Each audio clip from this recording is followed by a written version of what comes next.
You ever get that feeling that you're, well, stuck? Like you're just running in place, even if that place feels super safe and familiar?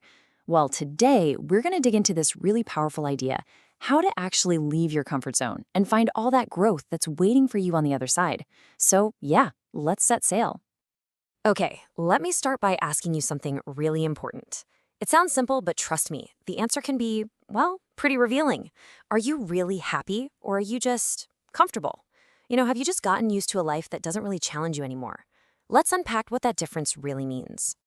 So, what is the comfort zone really? Well, from a psychological standpoint, it's basically this state where everything is super predictable.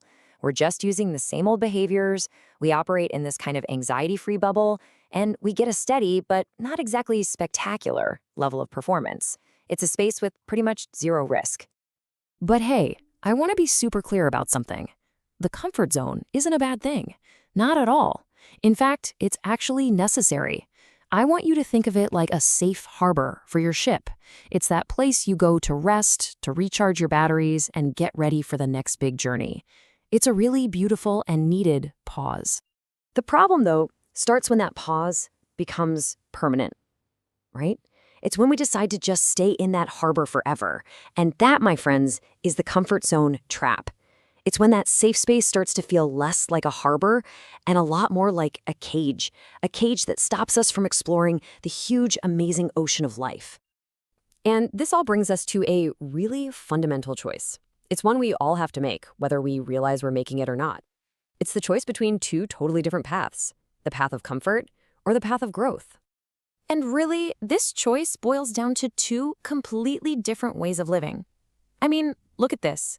Over on one side, in the comfort zone, you've got stagnation, you've got that predictable routine. But on the other side, in the growth zone, that's where you find new discoveries, real personal growth, and the chance to actually maximize your potential. The difference is pretty stark, isn't it? The researcher Brené Brown, she just puts it so perfectly. She says it's not about trying to have a little bit of both. No, it's a direct choice. You can have courage or you can have comfort. You have to pick one. And that one choice is what defines the zone you're going to live in. Okay, so if we want to choose growth, where in the world do we even start? Well, it's probably not where you think. It's not about these huge, grand actions out in the world. It starts inside. It starts by mastering our inner world. Because the biggest battle you'll ever fight is the one happening right inside your own mind. And this really gets to the heart of what keeps us trapped, doesn't it? It's fear. The fear of failing, the fear of being judged, fear of the unknown. I mean, every single time we let that fear win, it's like we experience a tiny little death. So the real challenge, the real work, is learning how to face that fear head on. And these fears, they're often super specific. Just take a second and think about it. Do any of these ring a bell for you? The fear of an unpredictable future, the risk of failure. What about the pressure from society? What other people will think? Or that fear of having to start something new all by yourself. Just being able to name these fears, that's the first huge step to taking their power away. All right, so let's talk tools. The very first tool for your mental toolkit is so simple, but it is unbelievably powerful. You have to believe you can. I know, it sounds almost too easy, right? But your belief system literally controls your actions. If you don't believe you can leave that harbor, you're never even going to try to untie the ropes. And honestly, who better to give us this advice than the legend himself, the eternally optimistic Bob Ross? This is the power of manifestation, folks. Whatever you truly deeply believe you can do, you can make it happen. It's just that simple. You have to be your own number one fan, your own first believer. Okay, here's a really powerful mental trick, a reframe. Think about the physical feelings of fear, right? Your heart races, your palms get sweaty. Now think about the feelings of excitement. Heart racing, sweaty palms. They're pretty much identical. The only real difference is how you label it in your head. So next time you feel that, instead of saying, "Oh man, I'm scared," try telling yourself, "Wow, I'm excited about this." That one little shift can change everything. All right, so once you start getting a handle on your inner world, that new mindset has got to translate into real world action. So let's get practical. Let's talk about the actual concrete steps you can take to start moving out of that comfort zone. Look, you don't have to take some massive leap off a cliff.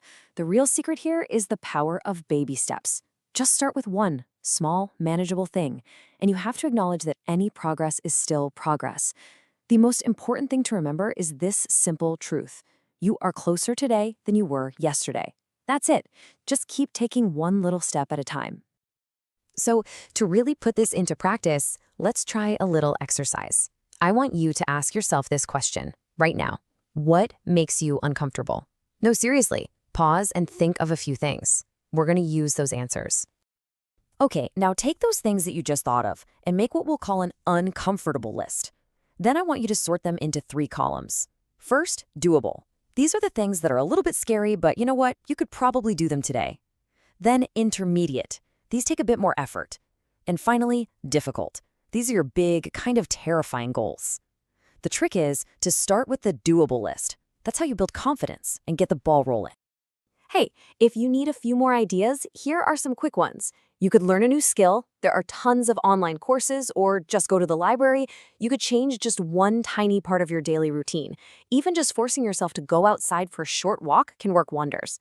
Oh, and this one's huge. Be around people who take risks. Spend time with people who inspire you to be bolder, because that energy, it's totally contagious.